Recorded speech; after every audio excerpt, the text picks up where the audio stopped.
Cops harassed black woman for loitering, but they had no idea who she really was. The red and blue lights splashed across the wet pavement like spilled paint. Rain hissed against the sidewalk outside the 24-hour pharmacy on Martin Luther King Jr. Boulevard in South Los Angeles. It was 2:17 a.m. on a Tuesday in late November, the kind of cold that slips under your coat and sits on your chest. Two officers stepped out of their cruiser, flashlights cutting through the downpour. "Ma'am," the taller one called, voice already edged with suspicion, "you can't just be standing here. This isn't a bus stop." The woman didn't move. She stood beneath the pharmacy's flickering awning in a soaked navy peacoat 2 sizes too big, a knit cap pulled low, grocery bags at her feet. Her breath came out in soft clouds. She looked tired. Not the tired that comes from a long shift, but the kind that has been accumulating for decades. "I'm waiting on someone," she said, calm, almost gentle. "Waiting on who?" the second officer asked, younger, hand resting on his belt like it was a habit he hadn't decided to break yet. "It's 2 in the morning. Store's been closed an hour. Move along." She glanced at the patrol car's number, 412, and then back at them. "I'm not hurting anybody." "That's not the point," the tall one snapped. "This corner's been hot for prostitution and narcotics. You match the description we've been getting. Let's see some ID." A long silence. Rain drummed on the awning. Somewhere down the block a car alarm gave one half-hearted whoop and died. She reached slowly into her coat pocket. The officers tensed. She pulled out a worn leather wallet, opened it, and held it up so the flashlight beam caught the gold shield inside. Los Angeles Police Department. Rank: Captain. Name: Evelyn R. Carter. The younger officer's mouth actually opened. The taller one recovered first. "Captain Carter." "Ma'am, we didn't." "At ease," she said quietly. "Not angry. Just tired. You couldn't have known. Coat's new, hat's my nephew's. I don't usually walk this beat anymore." The rookie found his voice. We got calls about a woman loitering. Description matched. Dark coat, black female, 5'6", maybe 40. 53, she corrected softly. They stood there getting wet while the realization sank in. Captain Evelyn Carter was Deputy Commander of South Bureau Homicide. 28 years on the job. The first black woman to make captain in South Bureau. The officer who, 12 years earlier, had walked into an ambush on 77th and taken 2 rounds in the vest to drag her rookie partner out. The same captain whose photo hung in the lobby at the academy with the words, "Service above self," etched underneath. And tonight she was standing in the rain outside a closed pharmacy with 4 plastic bags of groceries and a cardboard box of fried chicken getting cold. The tall officer, name tape read Ramirez, cleared his throat. "Ma'am, is there something we can help you with?" She looked at him for a long moment, then down at the bags. "My car's in the shop," she said. "Bus stopped running an hour ago. My mother's inside that building." She nodded toward the boarded-up, 3-story apartment across the street, its windows glowing faintly behind security bars. "Stage 4 lung cancer. Oxygen ran out at midnight. Pharmacy delivery doesn't start till 6. She's got maybe an hour and a half, before it gets real bad." The officers looked at the building, then at the small portable oxygen tank in one of her bags, empty, the gauge flat against 0. "I was trying to keep her calm on the phone," Carter continued. "Told her I'd sit right here where she could see me from the window. She watches for the squad cars, says the lights make her feel safe." A small, sad smile. "Didn't expect one to stop for me." Ramirez swallowed hard. The rookie, Kowalski, was already moving. "Captain, we can run you to the right now. Or call med gas." "No point," she said. Won't fill private tanks after hours, and med gas won't come to this zip code this late." "I've tried." She picked up the chicken box. Brought her favorite from Rosie's. "Figured if tonight's the night, at least it smells like home." Silence again, heavier than the rain. Ramirez looked at Kowalski. Kowalski looked at the cruiser. Then at Carter. "Captain," Kowalski said, voice cracking just a little, "get in. Both of us are O positive. We'll get you there." Carter raised an eyebrow. Ramirez was already opening the back door. "We've got a sergeant at the academy who keeps an extra tank in his trunk for his dad. Lives 10 minutes away. We'll wake his ass up. Carter stared at them. Something shifted behind her eyes. Something ancient and exhausted that had stopped expecting anything from anybody a long time ago. You sure? She asked. Kowalski took 2 of the bags from her hands without asking.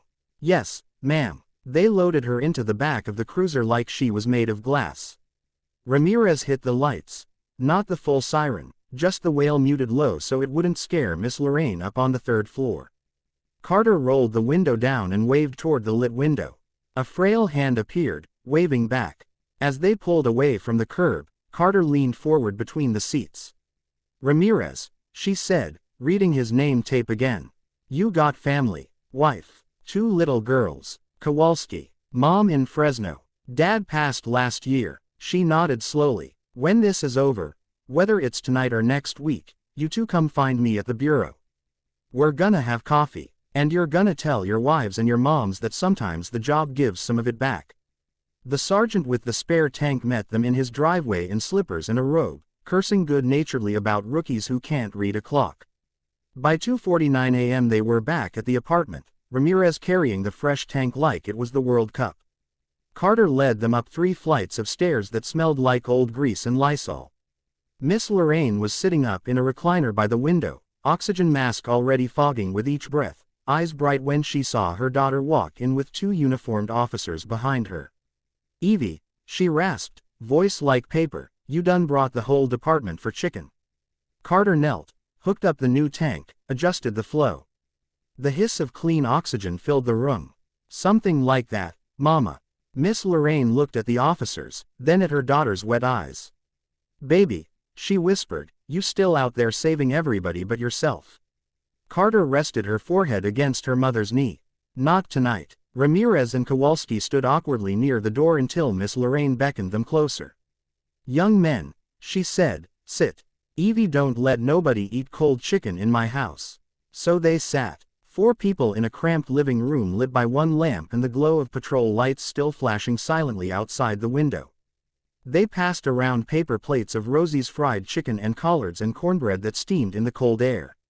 Miss Lorraine told stories about Evelyn as a little girl following police cars on her bicycle, swearing she'd be chief one day. Evelyn told the officers about the time her mother marched in '92 with a toddler on her hip because somebody had to stand for something. At 4:12 a.m., Miss Lorraine fell asleep mid-sentence, oxygen steady, face peaceful for the first time in weeks. Carter walked the officers down to the street. Dawn was still hours away, but the rain had stopped. The city smelled clean for a minute. She shook their hands, proper, firm handshakes, the kind that say more than words. You did good tonight, she said.